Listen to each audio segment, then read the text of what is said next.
Welcome to our third installment of graphing using Excel, and this particular video is going to look at line graphs. But just be aware that when we talk about line graphs and when Excel talks about line graphs, those are two different things.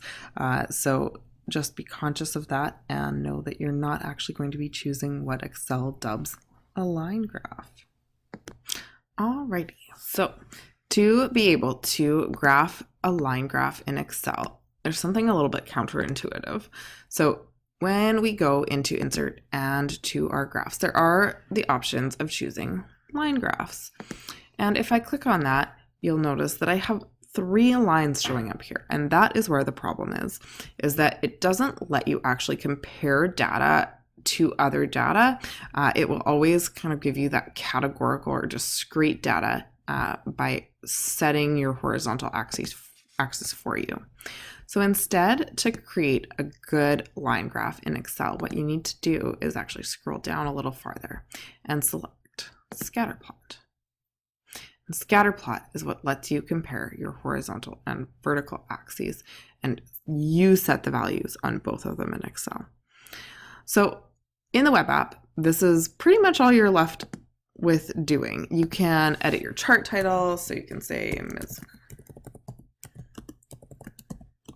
Conrad's Kids Heights, and we can talk about the vertical and horizontal axis titles, height in centimeters, and horizontally age in years.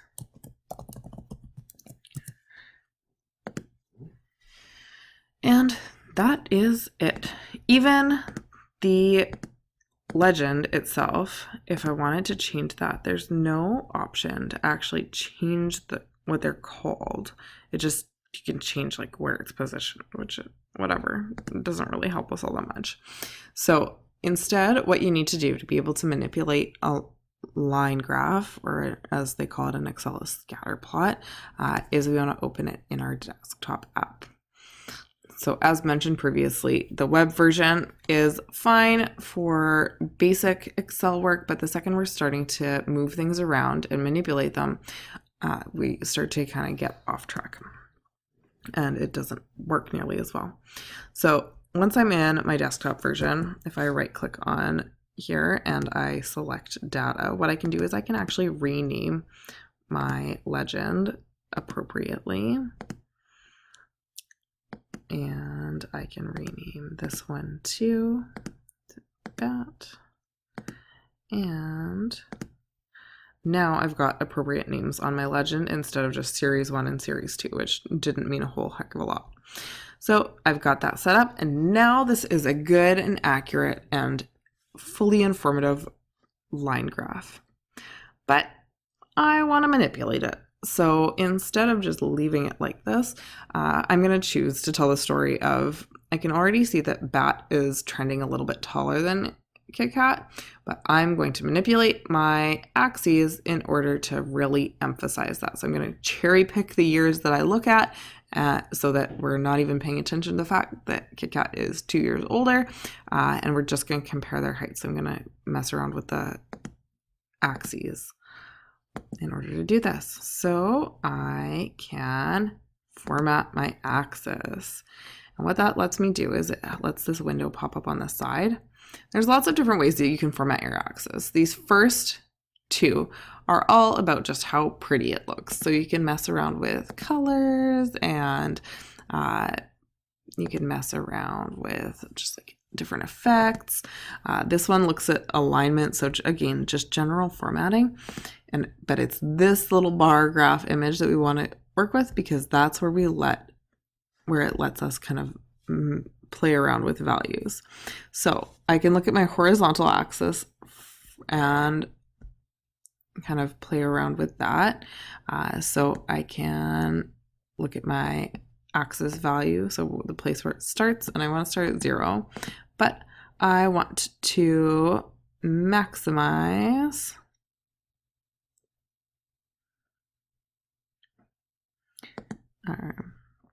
I want it to cross at my horizontal at 0. Things I can do here is I can set my minimum as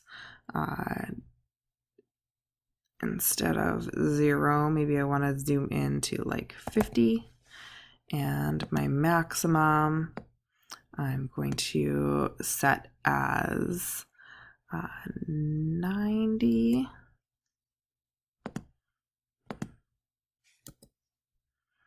So that we're seeing this like big spread here. And then what I can do is I can also go into my horizontal axis, and you notice that the formatting still shows up here. I can change this to like 1.75, and I can keep my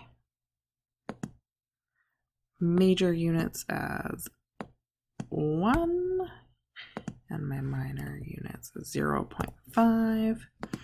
And all of a sudden we see this kind of set of data that's very, very, very, very different than the previous one. So we see that the general spread of things is a little bit greater. Now, the one kind of tricky part about graphing in Excel is that it does kind of like automatically do some funny stuff. So you'll see that like my horizontal axis shifted in terms of maximum and minimum. So I'm gonna fix that and make sure that that makes sense, because we're not going to be negative years old, so I don't want those negatives showing up. It won't let me vary this inconsistently. It always makes you keep your scale the same. So that is one thing to note about Excel in terms of manipulating graphs, is that you can't do all of the things that we've discussed in class, but you can do a few things.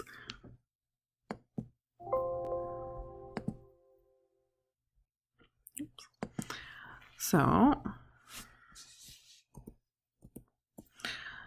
with that being said, that's kind of how you can make a line graph in Excel, and we can manipulate it a little bit, but you can also see the merits of doing it by hand.